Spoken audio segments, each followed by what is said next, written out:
So remember when everyone predicted that tablets would take over the computer world? Well, it turns out that tablet sales are going down, and now more people are buying laptops. And one of the reasons could be that they're really, really cheap. We're talking $200 cheap. Tech correspondent Samuel Burke has a couple of examples to show us. So Samuel, good morning to you. I'm hearing a lot about the Chromebook.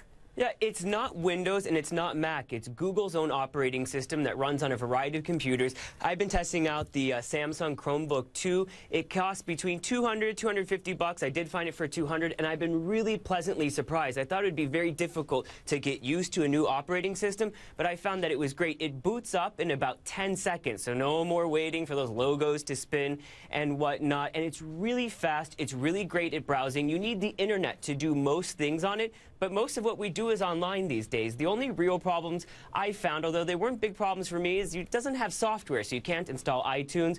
Not a problem for me because, you know, I keep all my music through Spotify on my phone. It's a little difficult for printing, but I don't have a printer at home. But for $200 to have a fast computer like this, I feel like it would make a great gift for somebody, and I would definitely be willing to use it for work. And pretty efficient. So what about a cheap laptop if you do want to stick with the operating system of Windows? And so many people do. When I showed these to my mom, she said, oh, no, I'm not going to learn something new. So if you need Windows, if you're used to Windows, something at work, I tried out this. This is an HP Stream 11. It cost $199. Also very pleasantly surprised. It does a lot for such a little cheap computer, and that's really what it is, although it doesn't feel cheap per se. So this computer, it does have Windows, so you can install things like iTunes and Skype, which you can't install on other computers. Printing was a lot easier. It wasn't quite as fast, but I really liked the colors. It felt a little bit more durable than maybe the Samsung did. But again, I thought you were going to have to give up so much for paying so little. And even though it isn't quite as fast as those $1,000